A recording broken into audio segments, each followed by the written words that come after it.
we are live to our first Random Conversation Podcast live stream. It's your boy Looney with the rest of the RCP crew.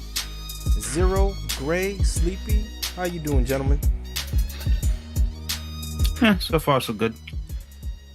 So far so good. Yes, we are live right now. I'm doing wonderful. That is good. That is good. Sorry to hear that, Zero. Kiss my ass, Gray. All right, gentlemen, this is our first live stream. Hopefully we can get some people so we can communicate with our viewers. But it's been very interesting the past couple of weeks, huh? Interesting is one way to put it. Yeah. Look, it feels like it's been more than a couple of weeks, and that is a lot to fucking cover. So where are we starting? Yeah, we're gonna start with the most prevalent gaming news. We could start with the gaming. So since we're talking about the gaming news, I'm guessing we're talking about some of those releases coming out soon, but like I feel there's something much more important that needs to be discussed And that before we talk about any game releases. And that would be Fuck scalpers, I got my PS5. Finally got it, you bastard. Congratulations. But as far as the news is concerned, I don't know if anybody heard about this. You heard of the ZeniMax purchase for Microsoft is finally official. And they got Bethesda and a couple of other development studios and stuff like that. As far as all of that shit. And now it seems they may be looking at Konami and Sega. That's very interesting. Your thoughts, gentlemen? Nigga, I'm looking forward to if they take over Konami and like just get those licenses back. We can take them out of the pachinko parlors and put them back on the systems where they belong. Yo, you ain't lying, bro. Cause goddamn. Zero, your thoughts? I will say that when we get some more concrete information, I think there's a lot of games that each company has a lot of libraries they could use. I think that,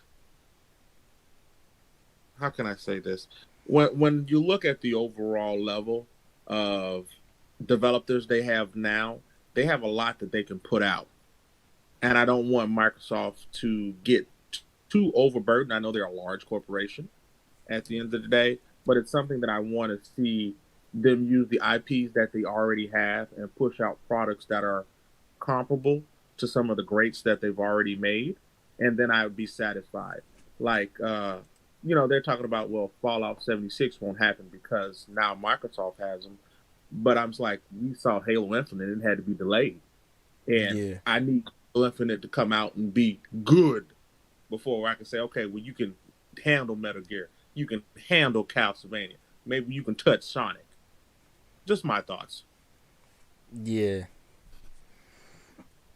That's true. That's true. I definitely agree. But well, like the way I'm looking at it, right?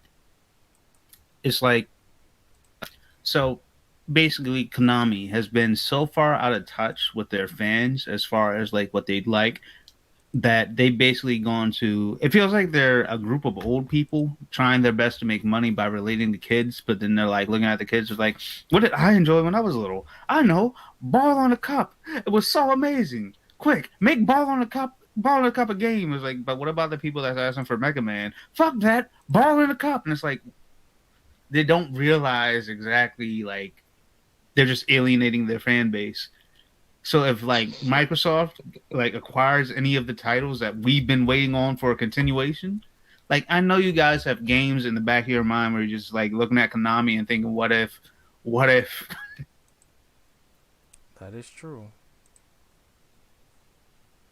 I don't know. We just Yeah, need some of these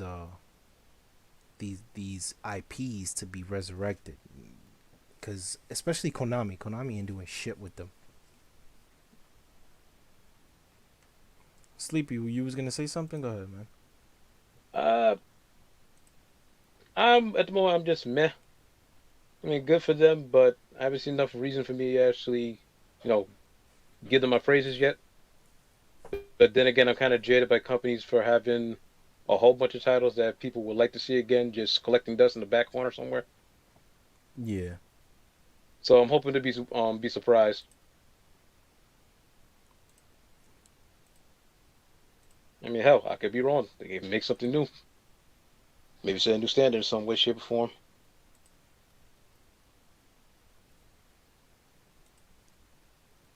possibly. Yeah, I mean, definitely.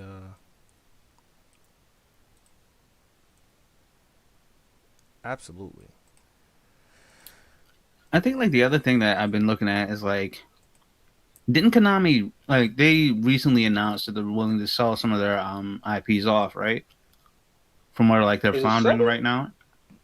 Is it selling off, or is it just like the whole Sony and Spider-Man thing to Marvel? No, loaning, not actually giving over everything.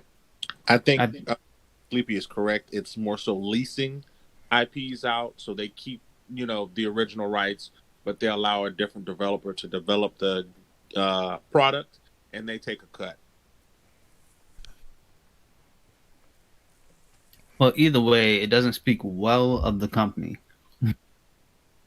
especially their decision making. Like, I would have never let go of the man that made Metal Gear Solid. I would have never made him mad. He would have had everything he wanted. That's true. But they had, if I remember correctly, they had some sort of restructuring in their company. But whoever's idea was to shit on Kojima, I mean, I understand maybe he was overreaching at times because you got to look at it from both sides. I get that, but at the end of the day, he was the cash cow. He was the goat at Konami. You can't deny that he was the goat. Lou, I agree with you on a logical standpoint about that. You shouldn't be taking just one side to hit the other. But my response to that is, who ended up making Metal Gear survive, and who made the Metal Gear people actually wanted? That you got me there, brother. I Cause they mean, you're right. We shouldn't pick sides, but they ain't making it easy. You didn't like Metal Gear Survive? Like you didn't like the idea of having to pay $10 to just have an extra character, of paying $20 to have more inventory space, of paying $30 to just go to the next stage. You didn't like any of that in gaming? I mean, you have a point. Having a poke simulator doesn't sound too bad, but not with the name Metal Gear slapped on it. I wasn't expecting that one.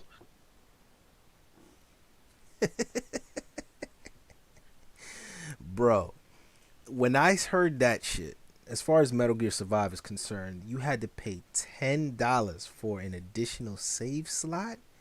I was done. And the only reason they even did that, obviously, they try to milk the IP as much as possible, and the fact that they could even get some of it done was because they own the Fox engine, the engine that Kojima and his studio created specifically for Metal Gear. So they had the rights to it. He couldn't when he left. He couldn't just take it with him, even though kind of developed it. You know what I mean? Yeah, he developed one thing, he can develop another, which is why like I am a firm backer of Kojima Studios. Yeah, absolutely. Hmm. This shit crazy, man. But just imagine, what about Sega? Like, imagine like Microsoft already has a deal with Sega. That's how they got Fantasy Star. That's how they got a couple of other IPs. I think Shenmue as well. Like they got a lot of stuff, especially for their Game Pass. But Sega is in, from what I heard. I don't quote me on this, and I have to look, verify the information. But they haven't been doing too good lately, so they may be up for grabs. Really? Yeah, The only thing I'd like to see come from that is like give me Sonic Pinball again. That's it. Like Sonic Mania filled my fix as far as like Sonic games go. But then like if somebody just takes anything from Sega, like yeah, just give me a good Sonic Pinball, and then like I can call it a day. I don't have to do anything anymore.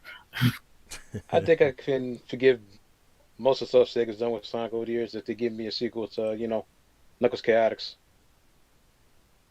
I was saying they bring back two characters. Why not bring back the whole roster? True. I'm True. that with Sega, it would probably be better if they got absorbed into somebody else, and their IPs would be used more frequently. I would think, I was watching a YouTuber, and he made the comment that the reason that they're thinking about buying these two companies is this is something that he heard, just a rumor that they're trying to get in the Japanese market. Both of these are Japanese companies; they're well known in Japan, and it was trying to burst into that market. Um, the thought process on that is that with Sega, I would rather see with Nintendo more than anybody else because most of their products kind of fit that brand and that style that they're looking to get to do. And then, of course, Konami's with Silent Hill and Metal Gear Solid.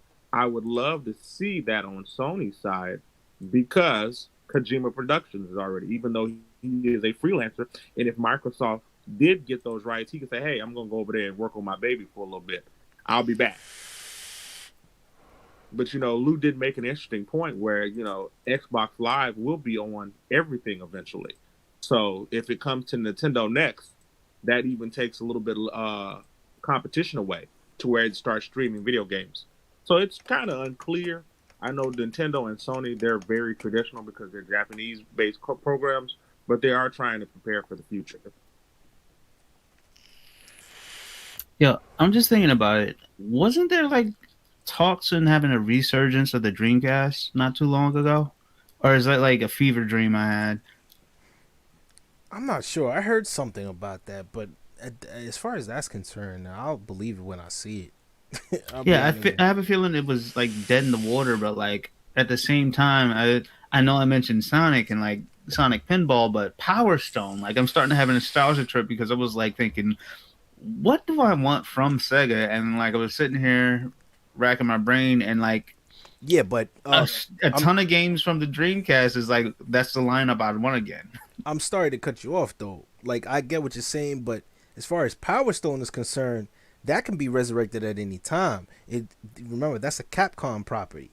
It all depends if Capcom wants to get off their asses and actually put somebody reinvigorate some of these franchises that people want, like Power Stone or Rival Schools. Shit, with Rival Schools is easy. Just make the characters and throw them into Street Fighter Five. They're doing that shit with everything else, like Final Fight and a whole bunch of other IPs that kind of simmer in the same world. Well, look, the thing is with Capcom, I get the feeling that let's say that we wanted another crazy, not Crazy Taxi. What did I say? Power Stone. Let's say we wanted another Power Stone. All we would really need is like one tweet and a million retweets, and Capcom be like, "Fine, we get it." Yeah.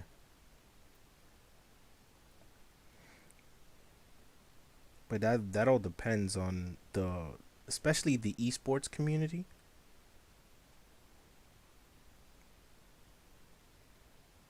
If memory serves correct, they dig it out their asses when someone had to do a stunt with money and social media to get them to show people want another Darkstalkers. I mean, it was just a remaster, but at least got some attention from them. I guess.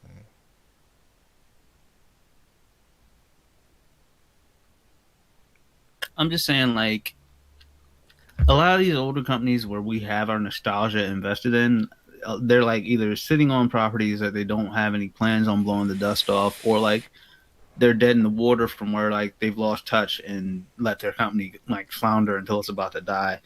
So like seeing any new breath of life being put into either one of these companies just gives me hope that okay, maybe I can nostalgia trip like soon. True, true. But speaking of nostalgia tripping, y'all heard about the new Teenage Mutant Ninja Turtles from the guys who did Dotemu. They did the Streets of Rage 4. That looks interesting. It brings back memories, boy. Teenage Mutant Ninja Turtles Shredder's Revenge. If I can't throw the Foot Clan at the screen and they cover the whole screen when I throw them right, the game is not perfect. No, yeah, That you was in the can. trailer. You can. That was in the trailer. It was in the trailer. You can do all that. It's like a remastered version of it. It looks dope. I can't even lie. I just hope they add more elements to it. You know what I mean? Maybe like special moves for each individual turtle. I mean, it's possible now, especially if it's from the same They did it company once. that did. Well, yeah, but it's from the same company that did Streets of Rage 4, which came out beautifully. Mm-hmm. See, now what I'm thinking about is what I wanted so that like the game difficulty is still the same. Where like I remember spending countless weekends on the original just trying to beat it before I had to return the cartridge to the video shop that I rented it from. Like having to beat it, leaving the game on, and turning my TV off just to save my spot with the pause screen. Like I need that difficulty to still be there in order for it to be like perfect. I know it's asking a lot, but I want everyone else to struggle like we had to. No difficulty settings, just get into it and it's automatically on Nintendo hard. Yo, word. Well, with Street of Rage, do we have like the difficulty was upped and it didn't take much to die. But like old school, arcade, they gave you a reason to constantly keep going back for more. So I have faith in them. Zero, your thoughts on that?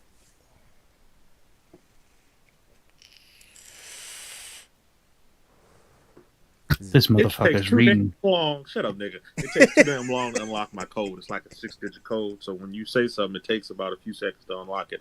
But no. My thoughts on that is when it comes to different genres coming out, I don't know. I think that the way that they do, especially with Capcom Street Fighter and how they have the seasons, that's becoming kind of big. I would like to see something like Darkstalkers, Power Stones, Mega Man Legends 3. Oh my God, what I would do for Mega Man Legends 3. But you Careful, man. gonna have to Capcom send a free. message to Capcom for that. You send a hitman to take care of you, buddy. I know, right? It's like those certain things that come back. But Give me was what just I thinking to want. myself, Guilty Gear. Guilty Gear has its games that come out. They even started a different storyline with Blaze Blue. That company does a very good well of weaving a story, keeping consistent, adding new characters, and keeping the story going. So, is that as good as example? And they're branching out. They do Naruto video games, Dragon Ball Z video games. I would be interested to see if Capcom can copy that type of formula to get something started to bring back some of these older games. I mean, they should. If not even just the older games, like I just made an example just now about with Rival Schools. Rival Schools, the whole Rival Schools IP exists within the Street Fighter world, just like Final Fight does. They have a plethora of characters that they can take. Batsu, Kaiosuke, just for them having associations with Sakura, they can just be made new characters and thrown into the game for Street Fighter 5. I would actually accept that as a compromise, me personally. You know what I'm saying? If they're not gonna make a new like Rival Schools iteration, might as well just throw them in the Street Fighter 5. You got the whole system mapped out already. All you got to do is add more characters. Well, Sir, you don't want to milk that franchise. They're not going to do that. Well, It'd be a you see, big thing. this is the problem. There's a difference between they don't know if they had the damn thing to, one, they are going to make one of the characters DLC this season. But at the same time, before this, one of the stages had two of the characters in the background. So they do know these guys are around. For the life of me, I can't understand why they won't toss them to damn Street Fighter or make a new game. I don't know, man. I mean, shit. Picking a roster for Marvel vs. Capcom is harder than that. That may be true, but yeah, I just Well, legalities and whatnot. as far as the Teenage Mutant Ninja Turtles game. It is a game that I hold dear to my heart. I played it. It was one of the first games I got for the Super Nintendo. It's basically a reiteration of Turtles in Time. If anybody doesn't know, that's basically what it is. A remake of Turtles in Time. One of the best Ninja Turtle games of all times. Yeah, I said it. And I can't wait to get it. What was that, Zero?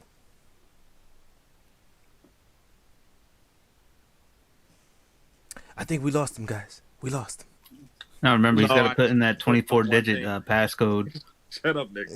No, I said that I agree that that's the greatest Ninja Turtles game of all time. Yeah, man, this shit's crazy. But as far as this, and anybody has any other words on any gaming news, anything, any thoughts, opinions? Really looking forward to Monster Hunter Rise. I think we all are, guys. I think we all are. All right. You know, Go one ahead. no. Go ahead. Go wanted to ahead. add about is that, with Nintendo, and I don't have a Switch yet, and I do plan on getting one, but with this Pro news coming out saying that, hey, we're going to have a Pro out at the end of the year, just like, ugh. That's my only gripe. Yeah, it's up to you, sir. Always fun to gun to your head. Do as you will. And besides Monster Hunter, if they're gonna do anything like how World did, I'm pretty sure there'll be a bunch of content still coming out anyway. True. That's very true.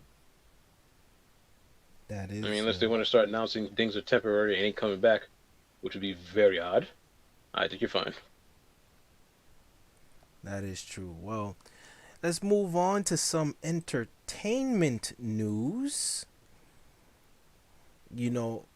Zero, you probably gonna like about this, but yeah, Zack Snyder's Justice League, boy, is on 77% on Rotten Tomatoes. You guys are stoked for this? Because I'm hyped to see this. It's 4 hours and 30 minutes long. Holy shit. Well, I really enjoy the story because it was an underdog story. I don't know if most people know, but his daughter, while he was making this movie, committed suicide. Yeah, so no. he was dealing with a bunch of different issues. Yeah, that's public knowledge, but I'm not sure if you're aware of this, but Warner Brothers took a dick move and used that excuse to get rid of him. That's the whole reason they brought Josh Whedon. Right, and Wait, so what do you mean got rid of? I thought he just stepped down. No. They Let him go. used the excuse of his daughter passing away, God rest her soul, to push him out. Publicly speaking, yes, he walked away, but it was technically that they forced him out. This is the excuse we're gonna go with. You know what I'm saying?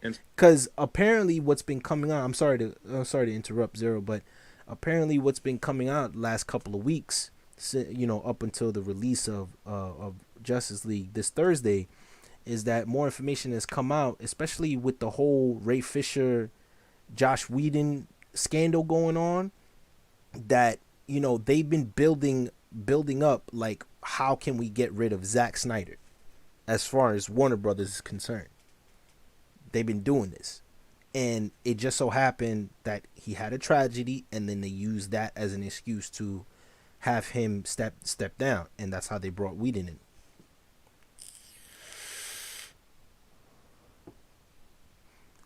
As messed up as that is, I could see Hollywood pulling that move. They will go ahead and completely forget their bottom line just to go ahead and push whatever agenda they actually have, because I know a lot of people have seen the trailers, and I've already talked a little bit about it with you guys before the podcast. You see the difference. You see where they basically took 88% of the movie out. That was all Zack Snyder's work, and then just gave us the leftovers. It was like buying a DVD collection and then having the extras disc in there, then opening it up and the main DVD is gone, but you got the extras. That's it.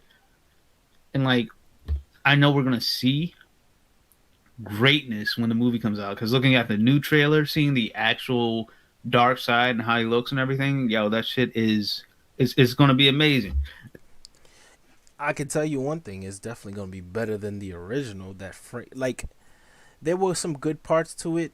I'm not gonna lie, but it wasn't Justice League. It wasn't epic as it was supposed to be. The expectations were way too high, and it was just a Frankenstein of a monster, Frankenstein monster of a movie. And you could clearly tell which scenes Zack Snyder filmed and which scenes Josh Whedon reshot. You could clearly tell them shits.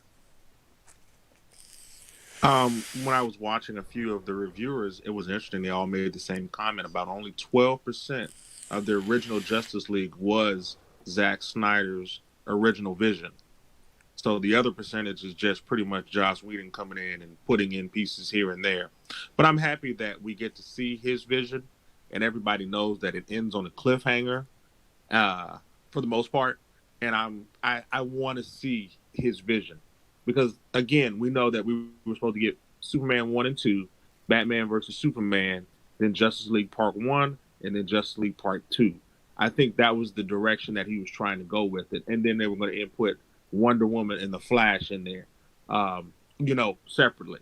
But that was his main goal and plan, to have that like 5 or 6 trilogy movie. And I'm glad that, it took some time, but he finally was able to get out his vision. And I think a lot of people will appreciate it. And it will be different because one thing that I like about DC and Marvel is that the tone is different. Marvel has its own very specific tone. DC has theirs. And I'm happy with that. And when Joss Whedon came over and tried to interject some of that tone from Marvel, it just didn't fit, in my opinion. No, I can agree with that.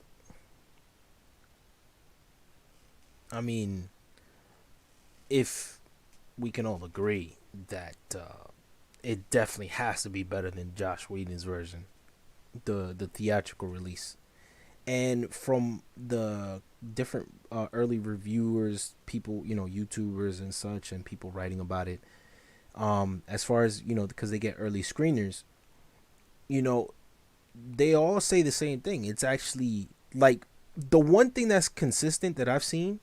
I'm gonna say this, because especially Angry Joe, he actually made this prevalent in his review. I saw it, I enjoyed it, but this film could not be made for theater releases.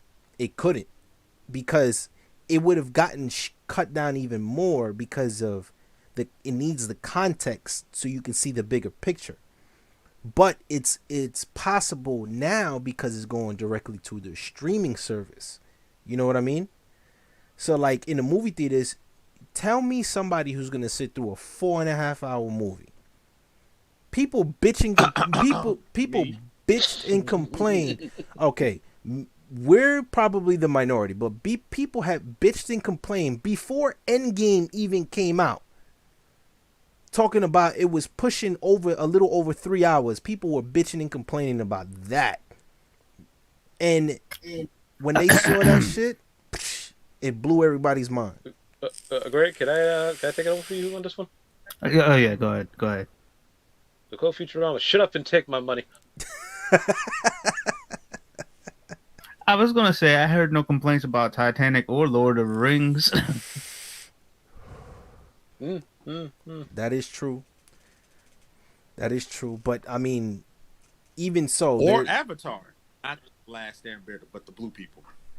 Well, yeah, but remember, Avatar came out. When Avatar came out, it was, I would say it was the right place, right time, because with the new technology that they were using and introducing, it was a whole different type of movie. Truth be told, I think without Avatar and the leaps that they've taken technologically wise, wouldn't even be having shit like Avengers or Justice League or none of that shit to the quality that people expect. That's just my opinion. I agree with that statement. I really do. Because me and my pops went to see I went with my father when we went to see Avatar, and my father, let me tell you, my father, this is a man who saw the original Star Wars movie, A New Hope, in the theaters, it was so packed he had to sit on the floor in the aisles, and that shit was all practical. And you watch it now, and it's kind of like primitive, but back then, holy shit, it blew everybody's minds. And now fast forward 30, 40 some odd years later, and we get shit like Justice League, Avengers, like even when Avatar came out, it was just fucking amazing. And even I was impressed. I was like, oh shit, it's pretty dope. But I'm hyped to see it. It's Thursday. Shoot, I know a bunch of people are hyped to see it, and I think you're underestimating audiences because there are people that will sit through a 4-hour movie, think that it's amazing, go straight to the cashier and buy another ticket and do that shit again. Yeah, that's true. Matter of fact, I believe that it's true. There are people out there, but I mean mass. I'm talking about the mass general audience. I think as of now, until we push a little bit more, I think 3 hours is the limit. But there are people that will do that. Shit. Yo, Zero. Which one? When was they had the movie marathon for all the Avengers movies, all the movies up until Endgame released at midnight? Correct. It was like 3 days before. So they did from the first Iron Man to an Avengers Infinity War. And it was sold out. Every theater that did it was sold out. So there are people willing to do that shit.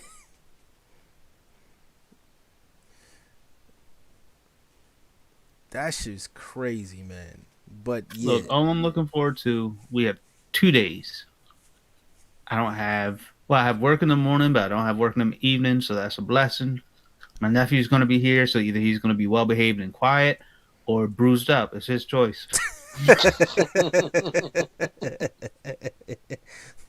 Hey. Leave the little man alone. Let him enjoy himself. He's old enough to walk and talk. He's old enough to take a punch to the throat. I will stand by that.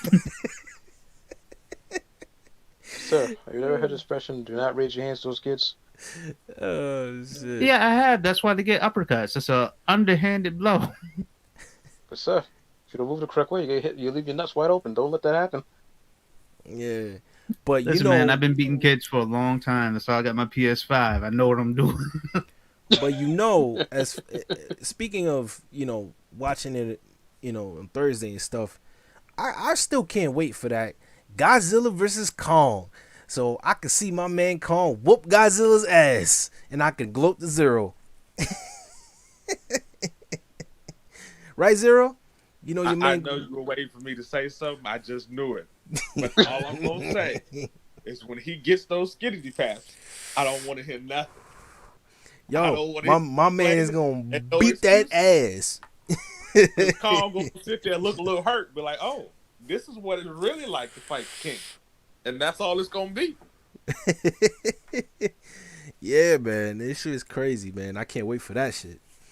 Oh, it's inching closer. When is it supposed to come out? The end of the month, right?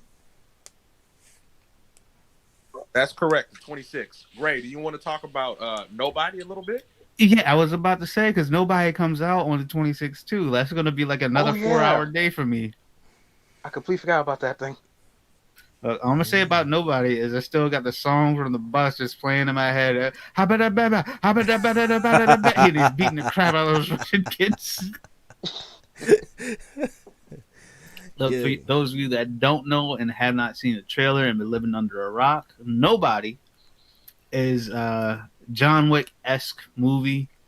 Guy, he's in retirement from the John Wick-esque job, has a nice family, and just one night, it just so happens that some guys, they break in and steal a couple of things, and he apparently has security cameras in his house, so the police see, he sort of walks up behind one of the thieves, and, he's about to take him out, but then he thinks better of it, nah, I retired from this life, and just goes back to bed. And the police are like, why didn't you do anything? And he's like, I didn't want to I didn't want to cause any trouble.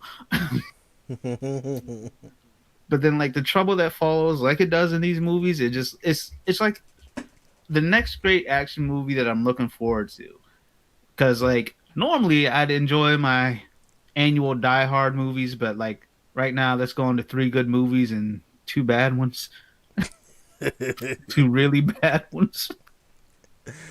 Oh man. You can't kill a helicopter with a car. It's too ridiculous.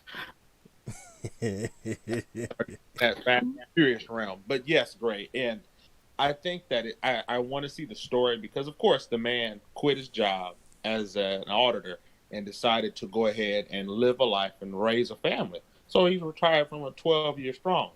Unfortunately, he had a relapse. And that relapse happened real quick. And so once it happened and somebody noticed, that's where the story gets interesting. And I don't know, some fan theories are saying that this, since it's made by the same person, since there's auditors in John Wick and Nobody, that the world could be possibly connected. I wouldn't even be surprised. So I would like to see something like that because the combat fluid, the guns, it would be interesting. It would be interesting. Oh, let me. Sounds like he dropped his phone, but let me throw this out there because I like doing my predictions. End of the movie, like one of the bonus cutscenes. Like my prediction is, dude from Nobody, main character, his life is going back to normal. He's sitting at the bus stop.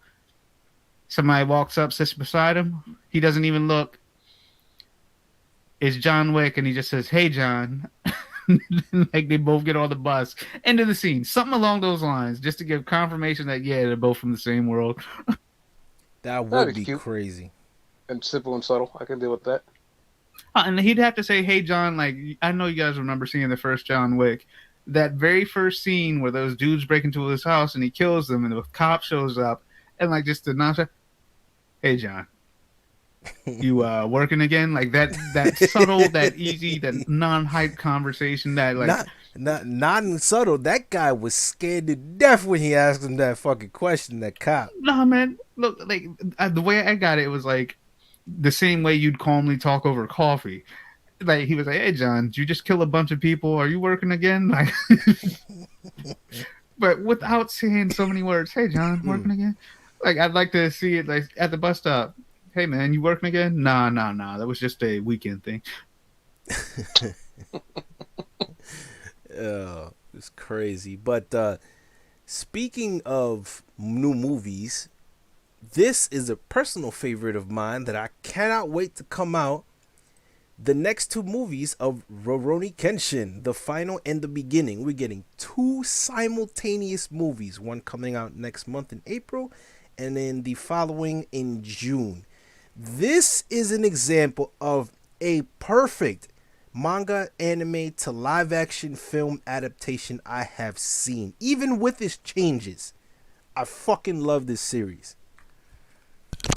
Yo, it's dope. And these 2 movies, they entailed, if anybody is familiar with Rurouni Kenshin, or the specific, not the series specifically, the OVAs, the original OVAs when he was the assassin Batosai, when he was the manslayer, the beginning is based on that, and then the final movie will be based on the wife that he previously had, which gave him the cross-shaped scar on his cheek, her brother coming back and trying to get his revenge on Kenshin.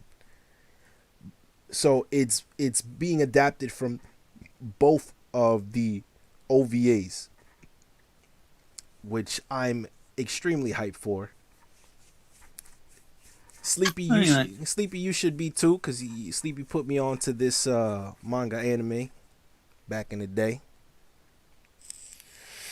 This is true. What do you think, Gray? I mean, I'm sorry. No, go Go ahead, ahead, Sleepy. Go ahead, man. Speak your I mind, said better. brother. I would say better late than never. I mean, nothing against it. I just figured it's gonna be a trilogy, and that's all she wrote. That's But what I thought too. I'm glad to know they're gonna continue this bad boy. That's what I thought too. I had no clue that they were doing these 2 movies, and then when I dug a little bit deeper, found out COVID, pushed everything back. Apparently, they were gonna release these next two movies. They were filming these next two movies. They finished them, and not they finished them, and then because of COVID and everything being shut down, yada yada yada. Now they're finishing up they're finishing it up, and they're gonna release it. The final is the final Rurouni Kenshin. The final is going to be the ending of the already three movies that have been released, and in the beginning, Rurouni Kenshin, the beginning movie, which will come out in June, is basically the prequel of him when he was in his killing days before he took his vow of non-killing. So you're telling me murder, murder, murder, murder, murder, murder. Yes. Murder, I would murder, appreciate that murder, background murder, music, murder, murder. Just there, somebody go, where's that music coming from? Oh no. But Shall I be honest with you? If I could, that would be my boss music. murder, murder, murder, murder, murder, murder. Oh man, I hope we don't get a copyright strike. No, it's too late. I already We claimed that should. as my boss music. We should. But as far as the Russian, I haven't seen any. I'm going to start taking some time to watch some more Japanese films because I need to be more in depth. I saw some things that I thought was interesting as far as some TV shows that I want to watch and also some movies. So that'll probably be on my list to watch within the next few days after Justice League, of course. Yeah, I mean, if you haven't seen any of these movies, you should. I know Funimation has all three movies dubbed. They actually, I watched them a couple days ago. The dub version, they dubbed the live action movies. They actually did a pretty good job. I was actually surprised, but it's kind of weird listening to English voices over the Japanese lip movements. Like, because they're clearly speaking Japanese, but then you have the dub English over it. It's kind of weird, but they still did a good job. And, great movie overall, obviously. But if you want the full experience, Japanese subtitles. Japanese with English subtitles. The best. The best. But also, Sleepy brought this to our attention as well. You're welcome. Fuck you, Sleepy. Yo, Hellsing getting a live adaptation? What? Was that Amazon or Netflix? I think it was Amazon, I believe. Amazon. See, because it's Amazon and it's not. Well, I don't know. I don't know how to feel about this. I don't know how you guys. I'm conflicted. I'm hype, but at the same time I'm weary because even though I give Amazon the chance because they have a lot of good series. Like The Boys is a great adaptation of its comic book counterpart, and they have a couple of good original Amazon originals that are great. With this, I don't know how to feel because I want to be hyped, but at the same time I'm trying to be cautious because if they do the same shit that Netflix did with Death Note, I am going to be super furious because that was a fucking dumpster fire. Garbage.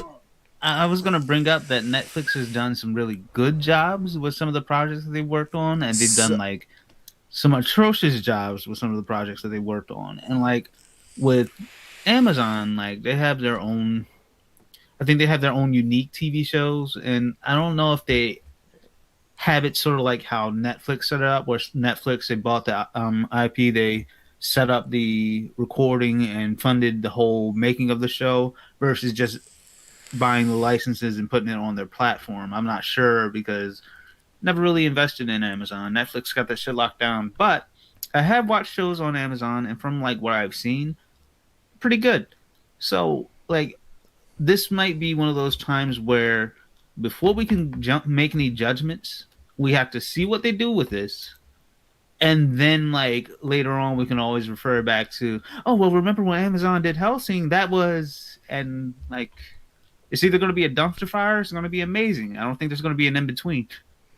Yo, I don't know, man. Like, see, with Netflix, they had a hand in a few projects. Bleach was good. Full Metal Alchemist, it was okay. Death Note was they specifically handled Death Note because it wasn't a Japanese adaptation. It was an American style version of the Death Note story, and it was fucking atrocious. The only good thing out of that movie that they did very well was Ryuk. It was Ryuk. It was the Shinigami. That's it. That's the only good thing about it.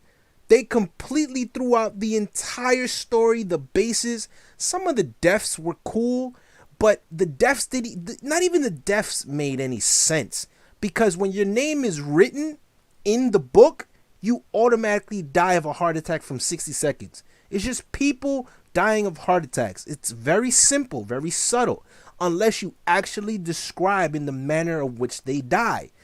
Yo, he was writing names in the books with no details, and motherfuckers was, one dude fell into, one of those contraption machines where they chop down trees and they put the branches in the machine. Wood chipper. The wood, yeah. Some dude jumping, getting caught up in a wood chipper. Another dude falling onto a car, and all other types of shit.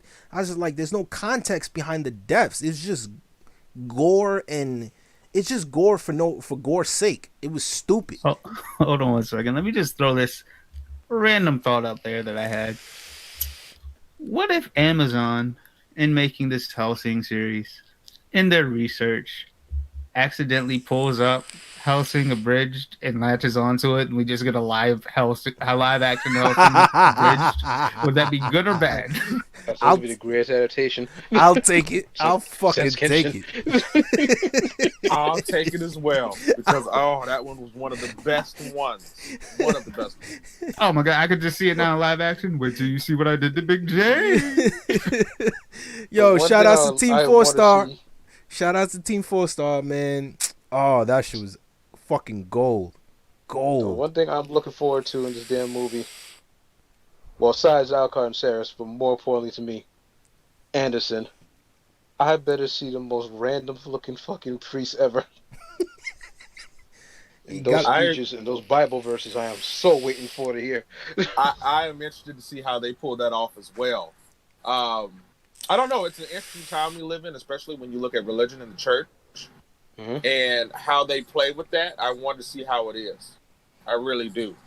Where you have basically an immortal priest going around killing monsters and just killing anybody in his way, who gets in his way. Well, no, like, Zero, you bring up an excellent point, because there's an image in my head, and it's mostly from the Abridged series, because that's all I have right now. But do you remember the church, for lack of a better word, the church Klansmen? Yes, I do. Yes, I do. How am I going to handle that shit in live action? No.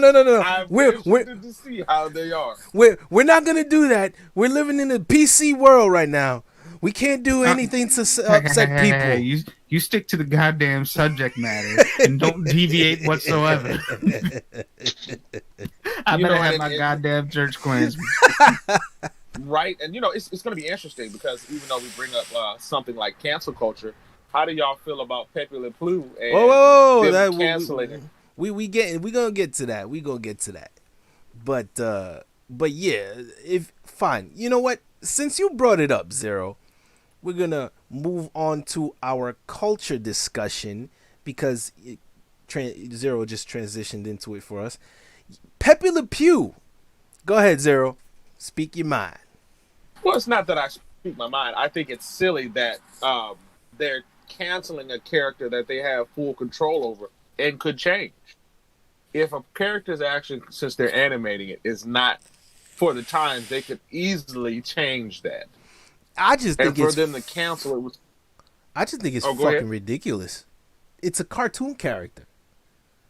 And the dynamic was changed. Like, people really don't know what it was. He was a skunk. Most people don't know that the reason that the cat was running away from him because he stunk. But you look at when he had some type of perfume or cologne, let's say perfume, cologne on him, that the cat wouldn't, be chasing him across town. Yeah. All day, every day. Yeah. And I just think that's interesting. But see, no. Go ahead. Hold on. Like, the thing I was going to bring up was, we remember the old cartoons, right? Yeah. And Most like how the dynamic was, he just didn't recognize that the cat was trying to get away from him. He was just in love and like trying to be a romantic. So, do you remember that they had a new Looney Tunes cartoon, right? Yeah. Where Lola Bunny is really, really ditzy. Bugs and Daffy are roommates. Speedy Gonzales, he owns his own restaurant, his own pizza restaurant. Yeah, that's on. Do you remember that? That's on HBO Max. It's the Looney Tunes Return, the newer updated version of them. Yeah. Do you remember what Pepe Le Pew was doing in those? Nah. Wasn't he basically the love guru? Yes, he was a love guru. He was a romance counselor. He even had his own like, little dating TV show. He wasn't like out and about romancing, but he was a romancer, and like that's what he was viewed as way back when. Even though like it had that more cartoonish ridiculousness in it, with like as Zero said, cat trying to get away from him smelling bad, not like turning down his advances. Because I remember, what was it like? Zero said whenever his smell was gone, the one cartoon that I remember was he fell off some scaffolding into some paint, and like the female cat had fallen in the water. The paint not only had covered up his smell and made it so that he didn't look like a skunk, but the cat looked like a cat that fell in water. So Pepe Le Pew was like, madam, while I appreciate your kind gesture, I have no interest. I am looking for the other lady I was talking to before. And like he went to look for her, and she was like, I ain't taking no for an answer. And like, even though it's happened a couple of times that way, I don't think he should be canceled for any of this, mostly because of the times. They're not retiring Dumbo for like the Crows now, are they? And I know y'all remember the Dumbo Crows. Yes, that's another stupid shit that Disney's doing. What they're doing is that instead of just owning up to it and be like, yes, this we own up to this and whatever, but we are not going to take it because it's part of our vault. What they're doing now with Disney Plus, they're making so that if you have a child's profile on Disney Plus, the movie will be removed. You have to have an adult profile on Disney Plus to watch Dumbo, of all fucking things. Dumbo. Those crows, my boy. Those crows. Yo. So offensive. Look, I'll be honest with you.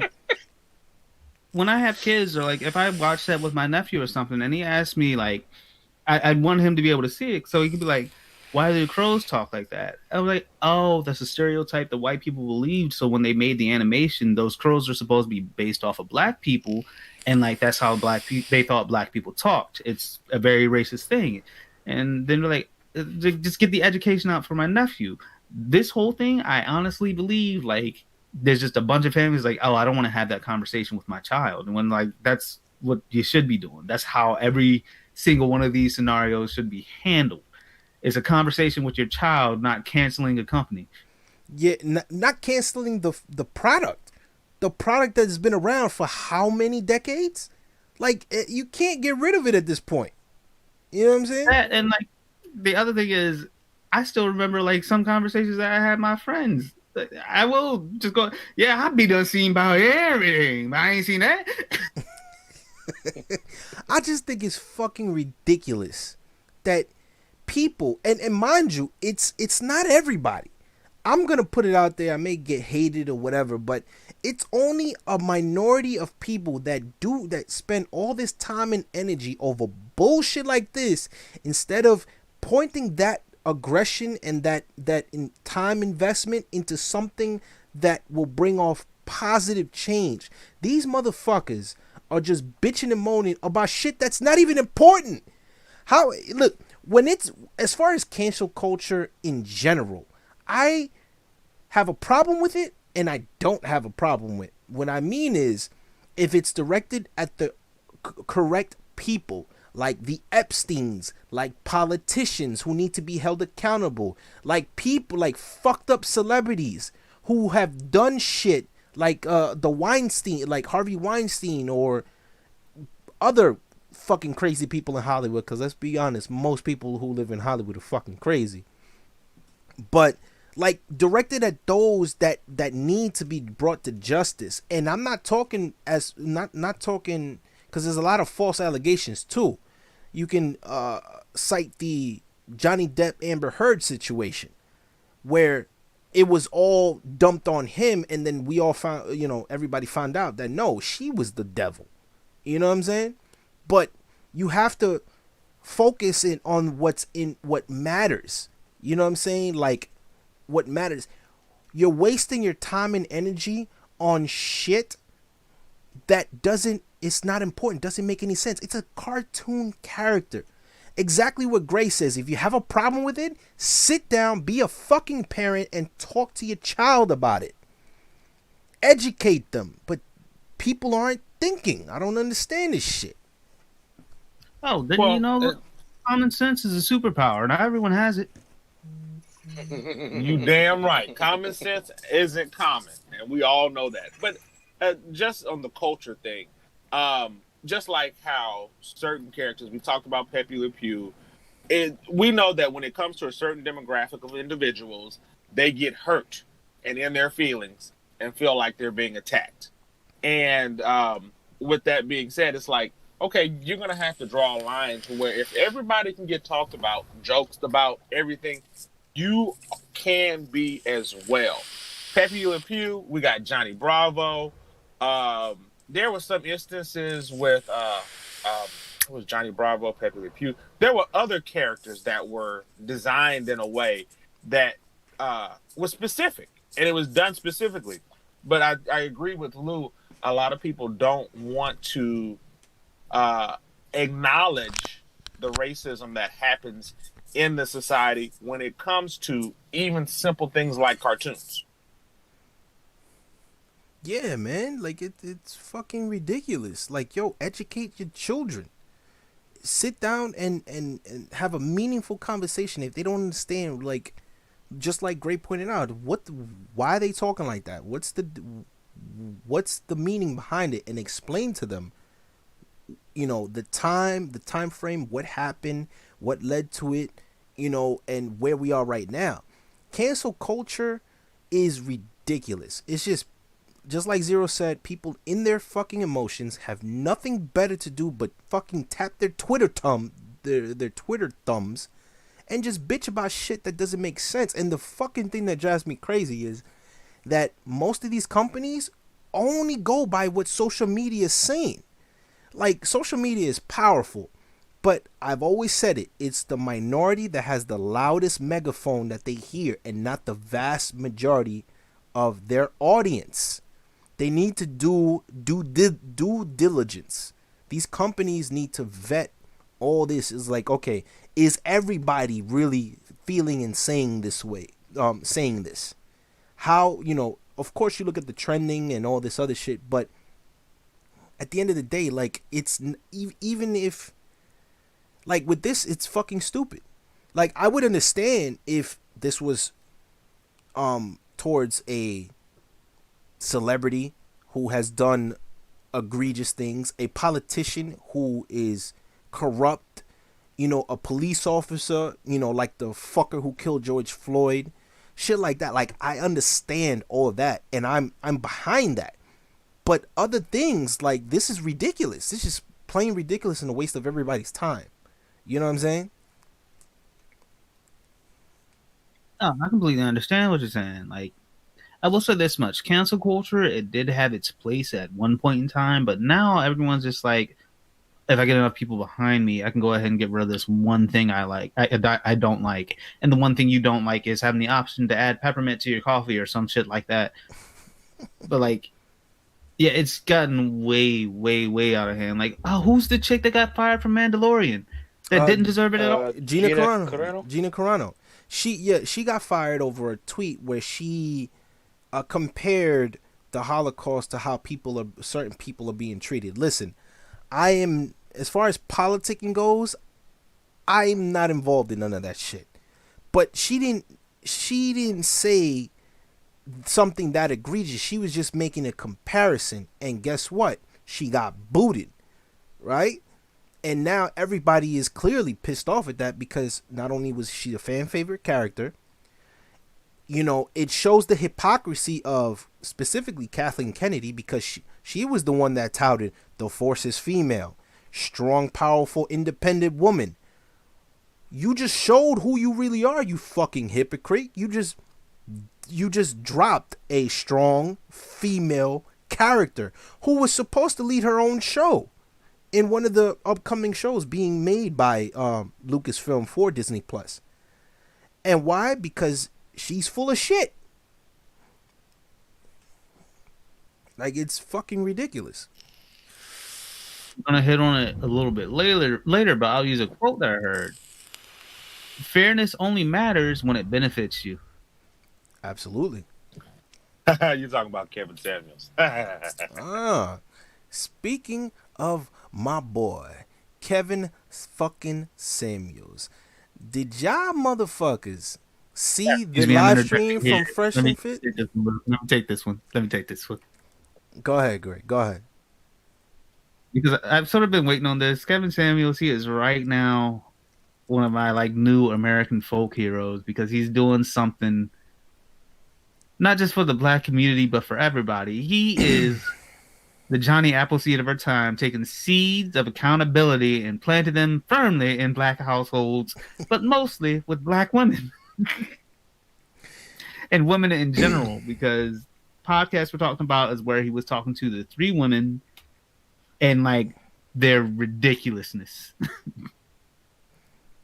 Like, what's the main subject? Does anyone remember what they were officially talking about? Let me see. Well, they were talking about the double standard, and he kept using the life isn't fair. So Well, no, they were, as feminists, all 3 women were feminists, and they were complaining that life isn't fair for them. And Kevin Samuels was like, yes, that's correct. Life isn't fair. So what? As men, we understand that and deal with it. But what feminists, and he, in that interview, it showed up a few times, is that women want their cake and eat it too. They're sitting there complaining that they're the victim and not really willing to put in work. And with that interview, you will see that the way Kevin navigates the conversation and gets the women to pretty much prove his point. But that's the main point of the conversation was, is the world fair? And everybody agreed at the end of that conversation, it's not. But feminism is, specifically old school feminism, was the option of choice. And now 2nd and 3rd and 4th generation feminism has changed into a different beast completely. And as Kevin says, I'm okay with women choosing if they want to be a stay-at-home mom or if they want to be a career woman. That's fine. But you got to understand your options, and, you know, each has consequences, good and bad. Go ahead, gentlemen. Yeah, no, you're absolutely right. And I love how he used the club analogy. You know, and he kept using this shit because and don't get me wrong, these seem like, when I was watching it, these seemed like beautiful ladies and they seemed like okay, but is all they were doing was deflecting when he was just asking questions, simple, straightforward questions. They would answer, and then when he would come back with his analysis, it was deflection. At one point, one of them even said, "Oh, why you keep using the club example?" And he, simple answer, it's because it's the one everybody understands. You go to the club, right? The guys, who do girls or women who go to the club look at the most? The guys in VIP, not the dudes standing on the line. You know what I'm saying? Who gets let into the club? The guys in VIP, not the people. The people on the line gotta wait. You know what I'm saying? Like, who do you focus your attention on? If you got a group of handsome young men standing in line, you know what I'm saying, maybe like 2, 3, 4 of them, ready to get into the club. They they could be dressed to the nines, they handsome young men, they go, they ready to party. Maybe they're with another group. Maybe they didn't. Maybe VIP is full. Not to saying that they don't have money, but who you gonna look at first when you walk in the club? You're not looking at them niggas. You looking at the people who's in VIP today. Right. And to twist that a little bit, to give an example that's closer to the ladies, he said that since y'all are beautiful, y'all get in the club for free, right? And all three of them said, yes, we do. And Yeah. his example, is that fair to the ugly bitch that got to pay full price? Mm-hmm. If you're sitting about fairness and wait. you're I looking, just want to point out Go when ahead. he asked that question to him, they said they didn't care. Yeah. Well, shit. Tell me how you really feel. Right. When it comes to double standards, it's like, okay, like he said, it was like, okay, so why aren't you saying, oh, no, I don't want to get in the club for free. I want to pay because I want fairness. They're like, well, we don't care about that. And so that's where the double standards that Kevin Samuel was supposed to point out was like, okay, so feminism is okay only when it benefits you. But when it doesn't, then it's... I think we lost him, guys. I think we lost him. He's like just cutting in and out a little bit. I can still hear him, but like the one thing that I do want to add on to that is when Kevin Samuels, like, he supported them having freedom of choice.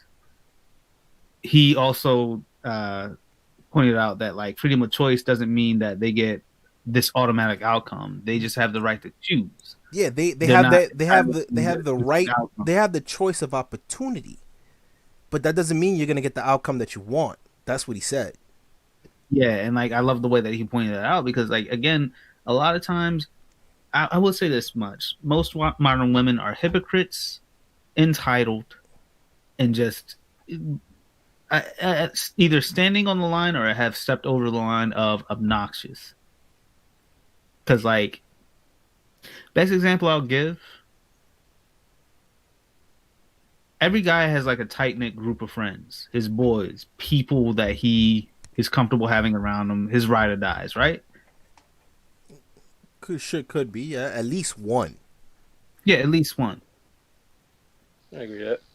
What if we chose our friends the way that women choose their life partners, the standards that they had? We would be enemies. We wouldn't Yeah, have any friends. Exactly. There would be no friendships amongst men. Like, it would be an impossible task. It's something that would never happen. And it's like, for them to think that it's perfectly fine to have that type of decision making, it's like, yo, you're insane. Like, if a chick came up to me and was like, I would date you if you had these things, and like she was living in an apartment or had none of the things herself, it's like, I'll be single. I'm all right with that. That's why Kevin is like my hero right now, because he's pointing that shit out.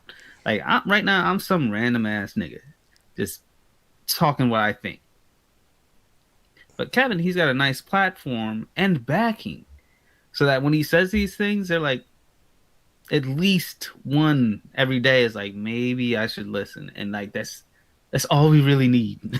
You know what the irony is in all this is that Kevin is, his job is an advertising. He has his own business, an advertising boutique, and he's an image consultant who consults for both men and women.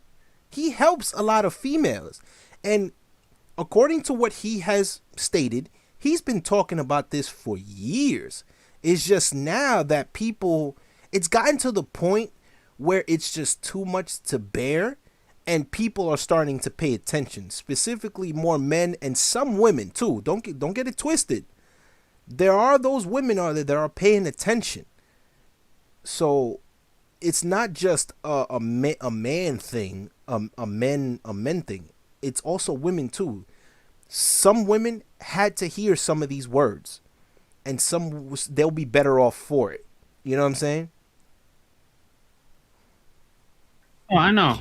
trust me, I know. I've been a huge fan of his show for a while now. And like, it's just enjoyable to see the switch happening over time. Like with the girl that ended up doing the video talking about he helped her get married. Mm-hmm. And then the flood of women afterwards that like just hated on her.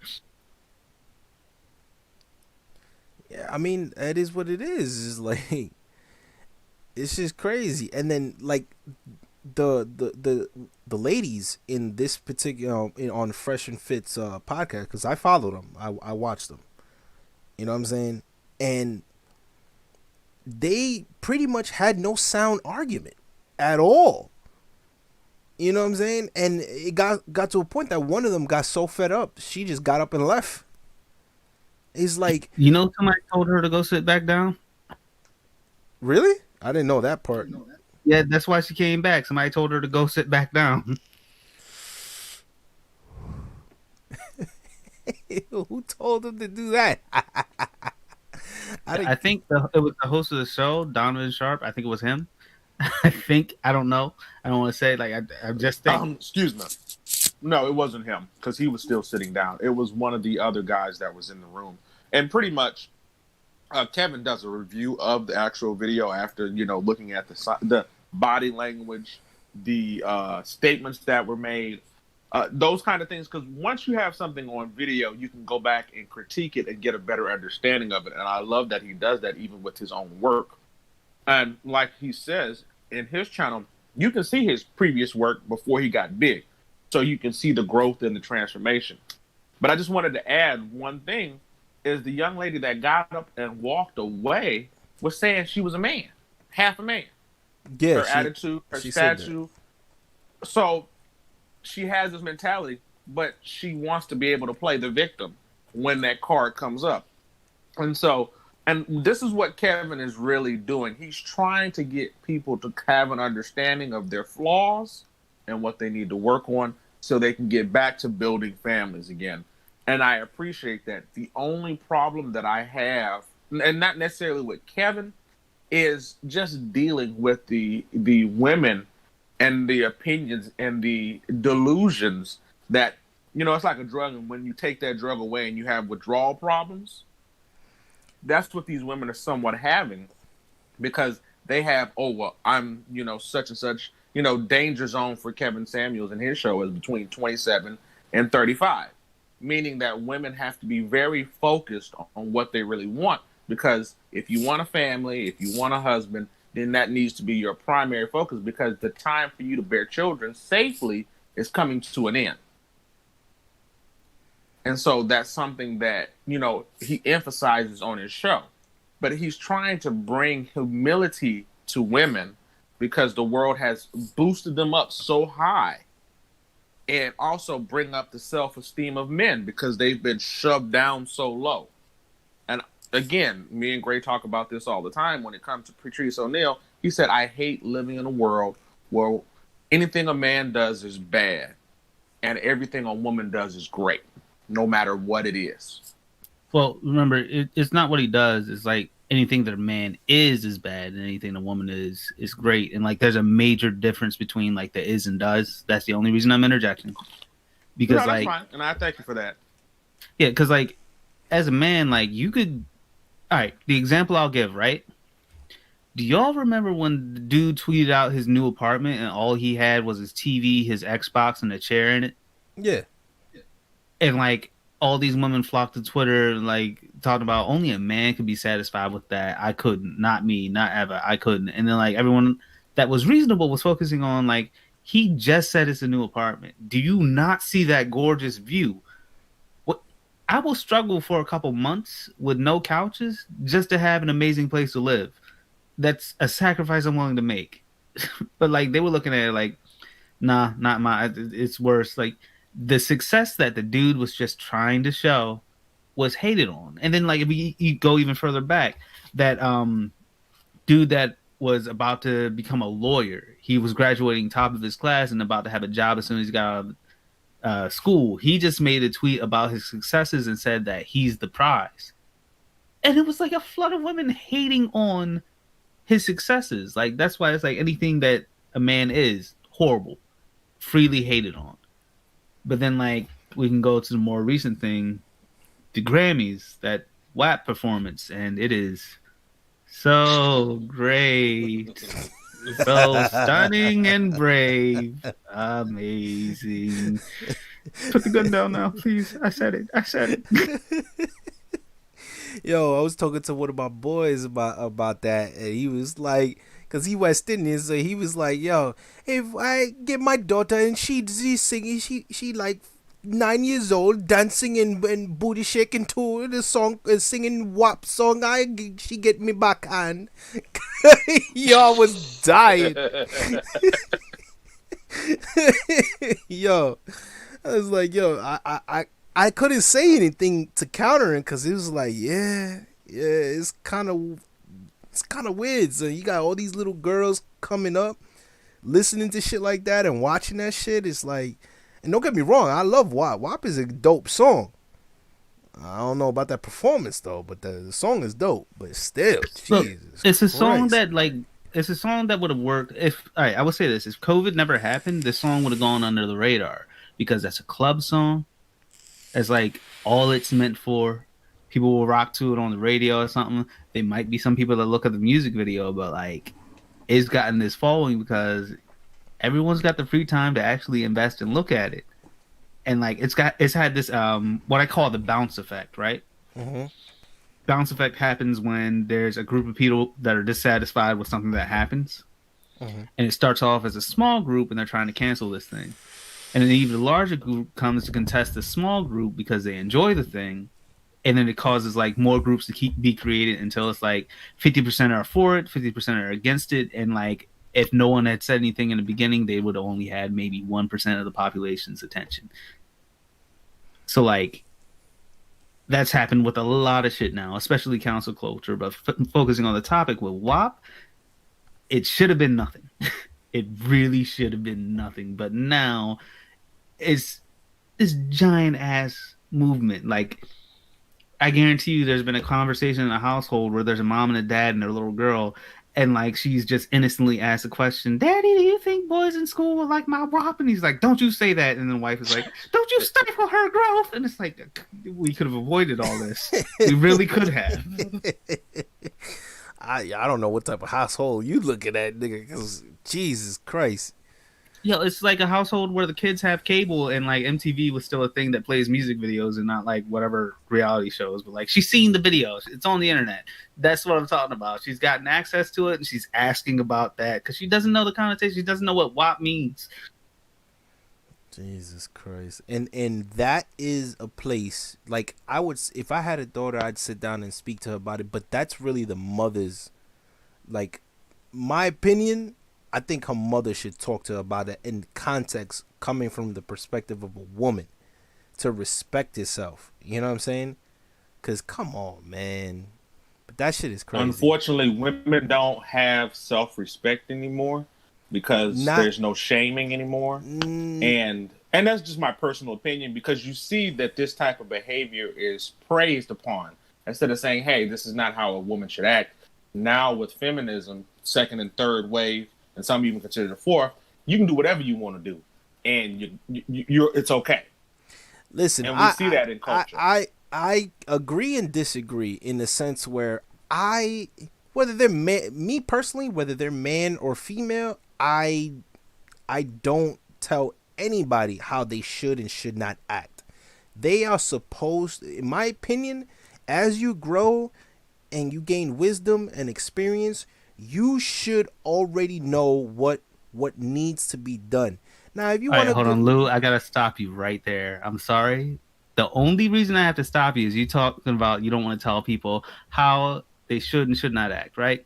I get that. No, because they have to, whether they act in any way, they have to accept the consequences of it. This is important. I understand consequences and like not telling people what to do, but like I just want to point this out, right? Mm-hmm. There is a movement where if a trans man hits on you and you turn him down because you're a straight man, you're a homophobic. They're telling you who you should and should not date, sir. That's how ridiculous it's gotten. That is true. Can't fight that one.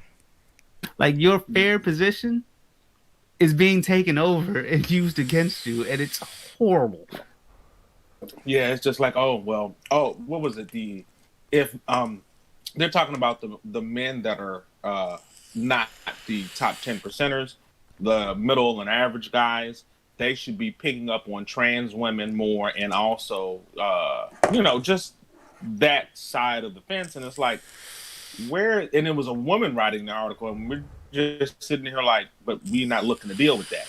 It was an article where trans women need love too. And I'm just like, yeah. Listen, even if they do need love too, everybody needs love. At the end of the day, nature has dignified and signified that you are born a male. No matter how you feel inside and what you transition to, nature has already written your gene pool. You are a man. Now, I'm not against transgenders, and I'm not against them transitioning and doing what they do. But you can't fault a straight guy from, nah, that's not my style, homie. But like you said, you're being, like Grace said, there's a movement that shits on these people. Heterosexual men is like, nah, that's not my thing. And just because that's not your thing, that's not your thing, it's a problem. Mind you, these are the same people that if it was a woman hitting on the same heterosexual guy and he was like, thank you, but I'm not interested, the first words out of their mouth is, what nigga, you gay? No, you're Did you see 300 that, pounds. Abe? That's the problem. Did you see that Adam Preach video about that? Oh yeah, the one where like I think it was ABBA turned down a chick. Yeah, and, like her response in the DMs was like, "You really turned me down? What are you, gay or something? I want that 30-year-old dick." Yeah, Preach was dying. I saw that one too. Yo, I was with Preach. I was on the floor laughing. But it's that kind of and I'm concerned and worried because I want people to be who they want to be. That's fine, but there's got to be some lines drawn to protect those that don't fit that category. And so when it comes to heterosexual men, we're getting less and less protection. We're getting picked on. We're getting bullied. People may not see it like that, but that's how I see it.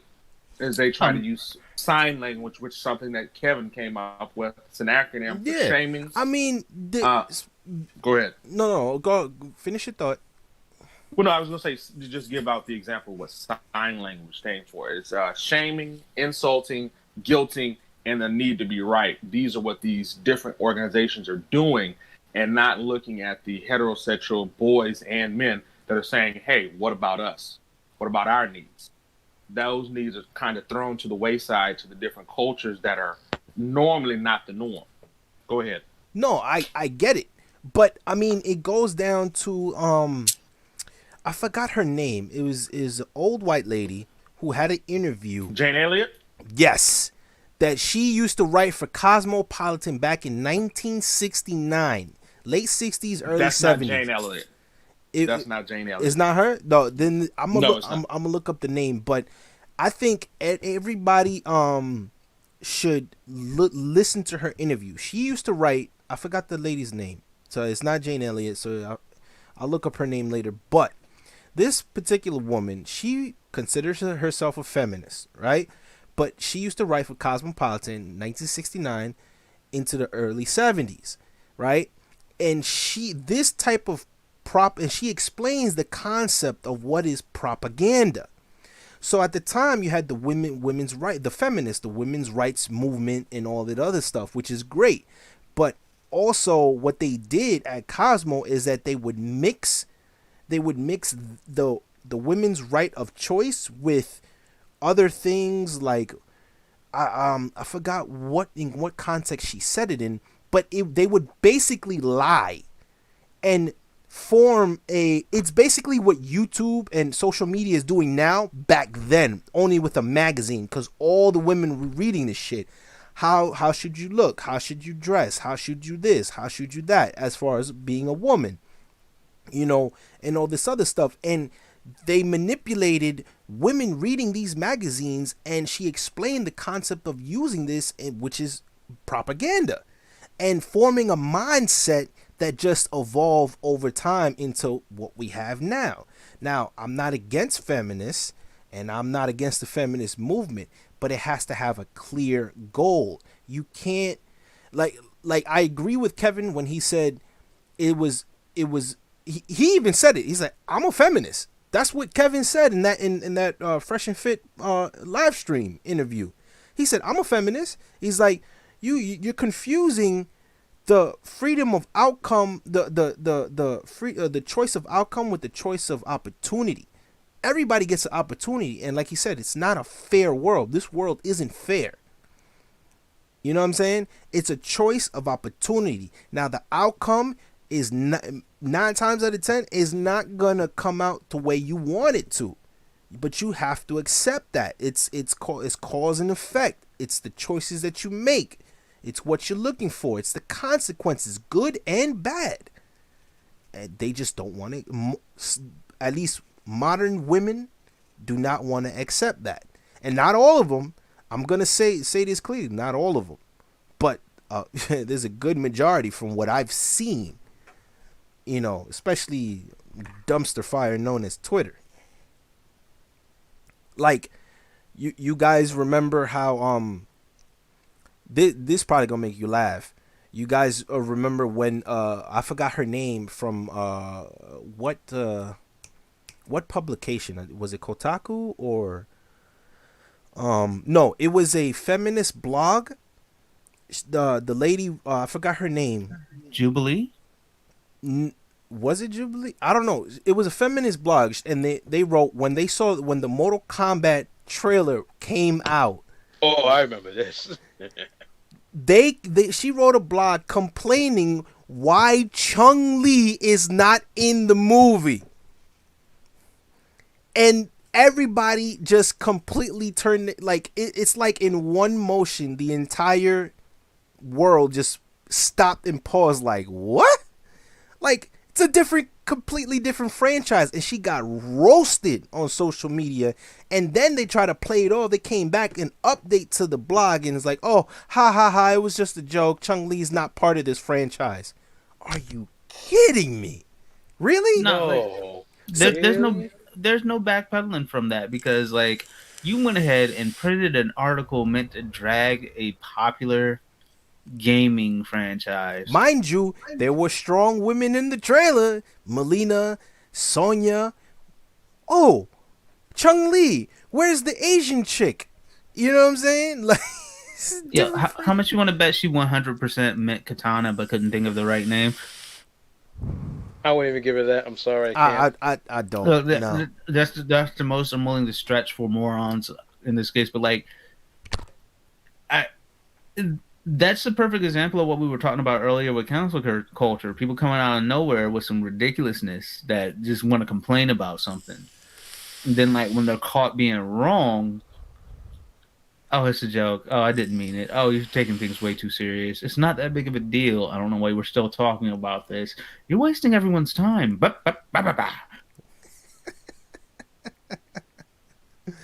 Yo, word, this is hilarious, man. Like, it's fucking hilarious. But also, that's my first time hearing of this, and like, I need a moment. You've never heard? Hold on. I gotta pull that up. No, like, look, it might have flown. You don't hear things like this. Look, it might have flown under the radar. It might have been one of them days I was grading papers or something, but like, yeah. No, it was all over. It was all over. I'm kidding. It was YouTube, Twitter, Facebook. No matter where you turn, it was this one. It was a feminist blog site, whatever. This young lady, she wrote the article and such, and clearly that there's a problem with the movie because they completely cut out Chun-Li, and then you reading that shit and you're just like, wait, what? Chun-Li ain't even in Mortal Kombat. It's not even the same fucking franchise. And I will say this much: Chun-Li backlash was ridiculous. Look, Chun-Li might not be in Mortal Kombat, but like she can perform whatever fatality she wants on me with them thighs. Oh man, that's hilarious. But yeah, man, it's getting crazy. We're gonna speak more on this more in our next episode because this is an ongoing conversation, especially when it comes to the social climate that we're in and the culture and whatever. I still believe that ain't a problem being a feminist or being what's the zero? What's the man version of that shit? Pussy. I mean, No, no, male no, no, no, feminist. no, no. The He's male talking about male advocates, right? Mick. Oh, you mean like people that are pantheons for fairness? Yes, like you can do whatever, man. As far as I'm concerned, it's like it's okay, but it has to be a middle ground here because this is just getting out of control with some people, some of these women, and then I don't know where Kevin finds them, but at least the ones that I see on his show, it's just like it's like, yo, what? Like, where are you? They Where? come. You don't have to find them. They come to him. Most They be women come jumping to through his windows just to have a conversation with them. Right. platform. Right. And it's like, to me, it's like I see their need for attention, but it's therapeutic. I think it is, as Patrice would say, to have those type of conversations because women need to understand. Men know what women want, for the most part. Majority men don't. What their responsibilities and roles are. But when it comes to women understanding what men need and what they provide, it's nothing. Literally, what they think that we want is the same thing they want, and it's not. And that's where they're coming up short at, and that's where there's some confusion. And again, like you said, Cosmopolitan was a big influencer when it came to that. Yeah. Over the year. Well, I don't know, man. I guess we'll end it there. Like I said, we'll continue this conversation in our next live stream. Support the stream. I'm gonna put all the links to everything we talked about down in the description. Like, comment, and subscribe. And gentlemen, it was nice talking to you. Always a pleasure. I'll catch you guys later. Say goodbye. Later, Jen. Y'all have a good night. All right, everybody. Deuces.